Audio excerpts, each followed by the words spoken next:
home for bombers somewhere in Britain.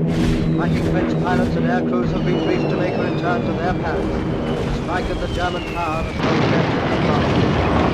We are privileged to take you on this ride through the medium of the film camera, which has recorded this, one of the most thrilling and spectacular low-level air assaults ever seen.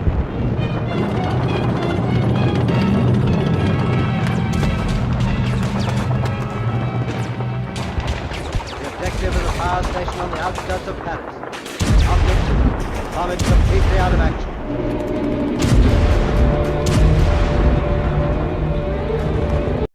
Itulah sedikit cuplikan dari para prajurit yang saling adu serangan. Untuk selengkapnya kita akan mulai pembahasan setelah pembukaan ini.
Karakteristik paling mencolok dari Perang Dingin adalah polarisasi dunia. Dunia terbagi menjadi dua kubu yang saling berseberangan secara ideologis, politik, ekonomi, dan militer. Blok Barat dipimpin oleh Amerika Serikat, menganut ideologis demokrasi liberal dan kapitalisme. Aliansi militer utamanya adalah NATO, North Atlantic Treaty Organization. Blok Timur dipimpin oleh Uni Soviet, menganut ideologi komunis dan sistem ekonomi terpusat. Aliansi militer utamanya adalah Pakta Warsawa. Polarisasi ini juga terlihat jelas di Eropa dengan adanya tirai besi dan simbol ikonik seperti tembok berlian.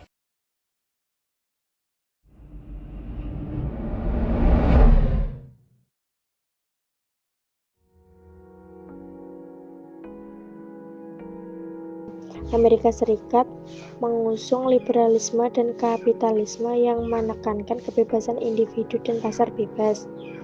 Uni Soviet di sisi lain berfokus pada kesetaraan komunal dan kendali negara penuh melalui komunisme.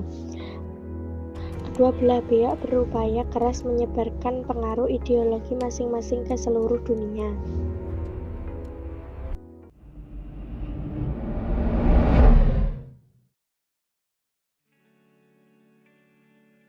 Perlombaan senjata, khususnya senjata nuklir. Kedua blok barat dan timur berlomba-lomba mengembangkan dan menimbun senjata pemusnah massal. Tapi justru karena kepemilikan senjata nuklir yang begitu masif, perang langsung bisa dihindari. Inilah yang dikenal sebagai Mutual Assured Destruction atau MAD. Artinya, kalau salah satu pihak menyerang, maka kedua belah pihak akan hancur lebur. Doktrin ini menjadi penahan utama terjadinya konflik langsung.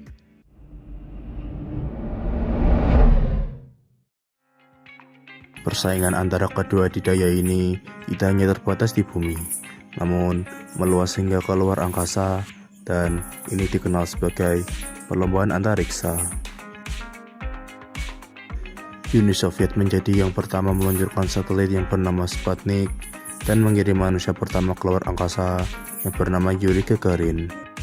Keberhasilan Soviet memicu Amerika Serikat untuk membentuk NASA dan meluncurkan program antariksa ambisius yang puncaknya adalah pendaratan manusia di bulan.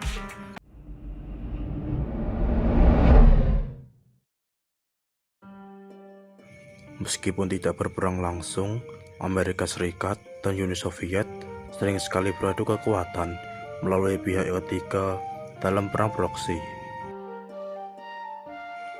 Mereka mendukung pihak-pihak yang berlawanan dalam konflik regional di berbagai belahan dunia. Contoh-contoh paling menonjol adalah Perang Korea, Perang Vietnam, dan Perang Afghanistan, serta konflik di Afrika dan Amerika Latin. Konflik-konflik ini sering sekali menjadi medan pertempuran tidak langsung antara kedua adidaya, menyebabkan ribuan nyawa melayang demi kepentingan global.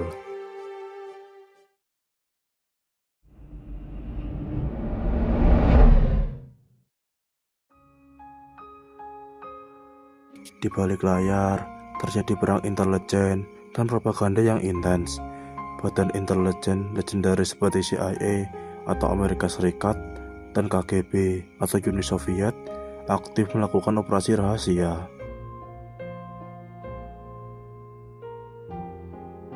Operasi ini mencakup pengumpulan informasi, sabotase, dan upaya destabilisasi.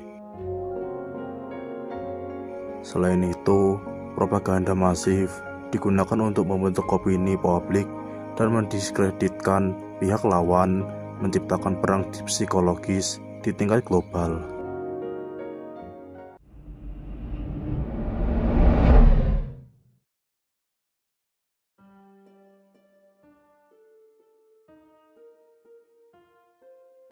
Selain aspek militer, kedua blok juga memanfaatkan kartu ekonomi dan sistem aliansi untuk memperluas pengaruh mereka.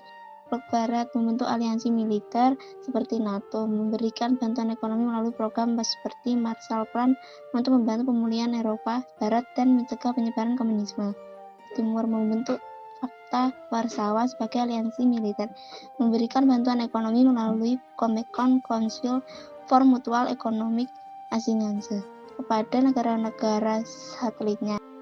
Ini adalah strategi untuk mengikat kesetiaan dan memperluas pengaruh tanpa harus melalui konflik bersenjata langsung.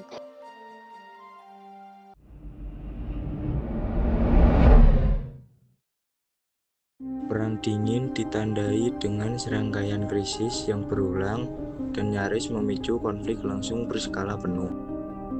Yang paling terkenal adalah krisis rudal Kuba pada tahun 1962, di mana dunia hanya selangkah lagi dari perang nuklir. Terdapat juga krisis-krisis lain di Berlin, menunjukkan bahwa setiap saat ketegangan berada di titik tertinggi.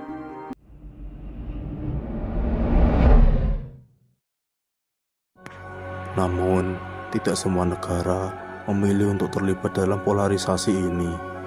Banyak negara berkembang, termasuk Indonesia, memilih untuk tidak memihak blok barat maupun blok timur. Mereka membentuk gerakan non-blok. Gerakan ini menunjukkan adanya jalan ketiga di tengah gejolak global, sebuah jalan yang mengedepankan perdamaian dan kemandirian. Demikianlah gambaran komprehensif mengenai Perang Dingin, sebuah periode yang membentuk ulang geopolitik dunia. Era ini memberikan banyak sekali pelajaran tentang dinamika kekuasaan, ideologi, dan perdamaian. Apa pandangan Anda mengenai warisan Perang Dingin bagi dunia saat ini? Jika ada kesalahan dalam berbicara, mohon dimaafkan. Wassalamualaikum warahmatullahi wabarakatuh.